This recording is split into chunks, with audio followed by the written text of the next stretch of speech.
Well, oftentimes business education today, and I see it all the time, kids come out of college, the best colleges, Wharton and Harvard and Stanford and some of the great business schools, and they'll come out and they won't have practical experience. There's too many case studies that aren't practical. You know, we ask kids that are 16 to 18 years old to make $100,000 debt decisions when they go off to university. And they're not prepared for that. They don't know what they're getting themselves into. They just assume, okay, I'm going to pay 4 years of education at $25,000 a pop, and when I come out the other side, somehow I'll be able to pay it back. Right. That's not how life works anymore. There's no need even to have a college degree at all, or even high school. I mean, if somebody graduated from a great university, that may be an indication that they will be capable of great things, but it's not necessarily the case. You know, if you look at, say, people like Bill Gates or Larry Ellison, Steve Jobs, these guys didn't graduate from college. But if you had a chance to hire them, of course, that would be a good idea. Yeah. I think having the flexibility to explore a lot of different things, which you can do when you're in college, which is one of the amazing things about being in college, is you can work on all these hobbies and code a lot of stuff and try a lot of different things. It's this amazing flexibility that I think most people take for granted. And once you decide, okay, I'm going to start a company and I'm going to do it with someone else, you immediately now need to convince someone else if you want to change your mind on something. And I think people really undervalue the option value and flexibility. I think explore what you want to do before committing is really like the key thing. And keep yourself flexible. And no, I think that's. I agree. Yeah. I mean, it's actually kind of funny. You know, if you think of like what is education, like you're basically downloading data and algorithms into your brain, and it's actually amazingly bad in conventional education because like it shouldn't be like this huge chore. You know, someone's standing up there kind of lecturing at people, and they've done the same lecture 20 years in a row, and they're not very excited about it. And in fact, I think a lot of things people learn are probably there's no point in learning them because they never use them in the future. Because a lot of kids are just in school kind of puzzled as to why they're there. The people who are doing the work that we care about are figuring out what to do next, not following the person who told them what to do next. And the problem with most colleges is they are high school but with more binge drinking.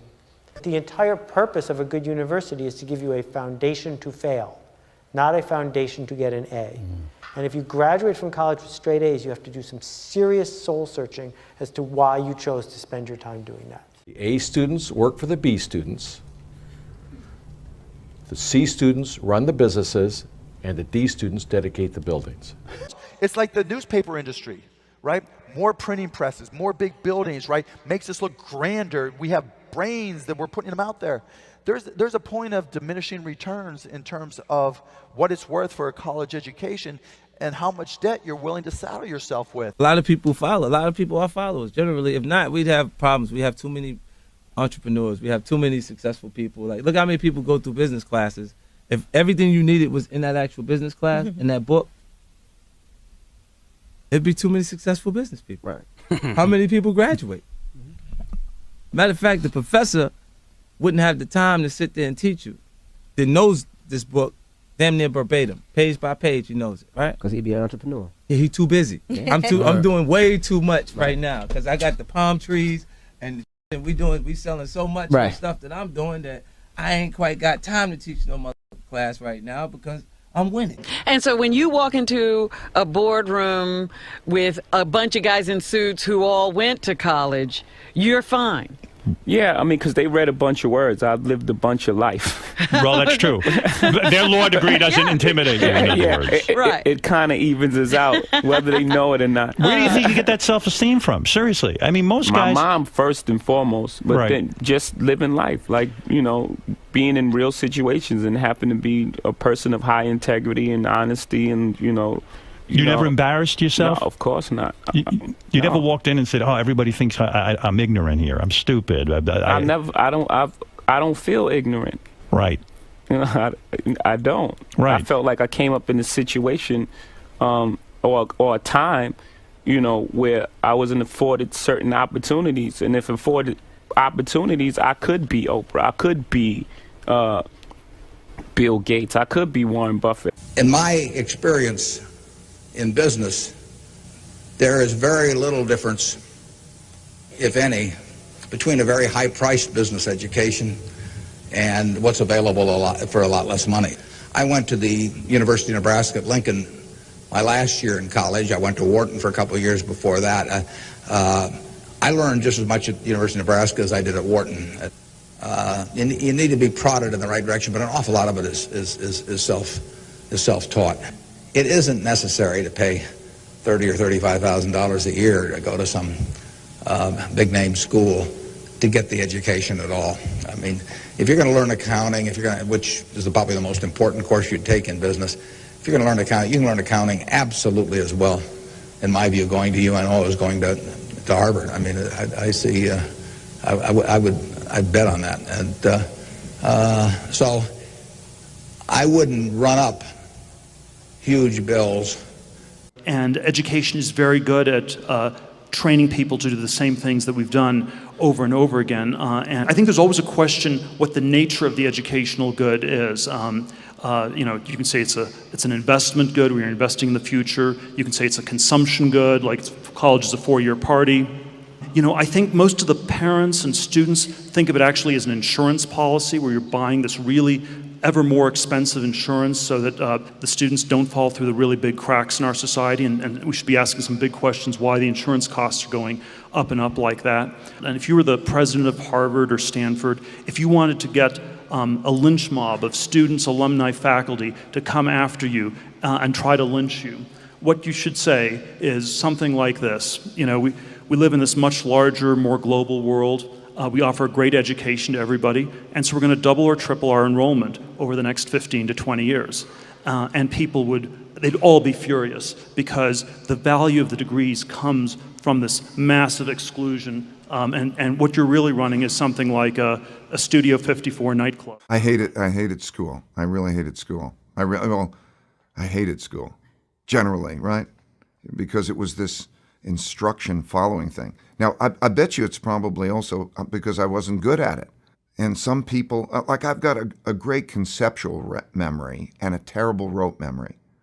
So if I have a story, I could tell you year by year kind of what happened within a story, within a context. But if I was to go into, like a memory-based learning, it's terrible. I have a terrible rote memory. Ego barrier is the worst thing. And if we were raised differently, just imagine in the schools that all along that people will always say, everybody makes mistakes.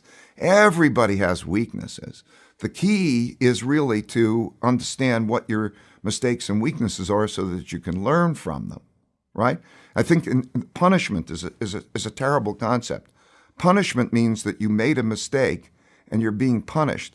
I think instead of punishment, every time somebody makes a mistake, you should say the only thing that you need to do to get out of your punishment is first think, what kind of mistake was that? So if I'm in a situation that's like that again, how would I deal with it differently, not to make that mistake? So that learning should come from the mistake, not punishment, because you're teaching people not to make mistakes. Where's where the learning comes from, not the appreciation that if you keep doing this over and over again, you're going to keep encountering the same outcomes. It's an extremely corrupt system we have at this point. We have an education bubble. In the U.S., we have $1 trillion of student debt. To a first approximation, this has gone to pay for $1 trillion worth of lies about the value of the education people have received. It's not at all obvious yet, though, what's going to replace this or how it's going to change. I'm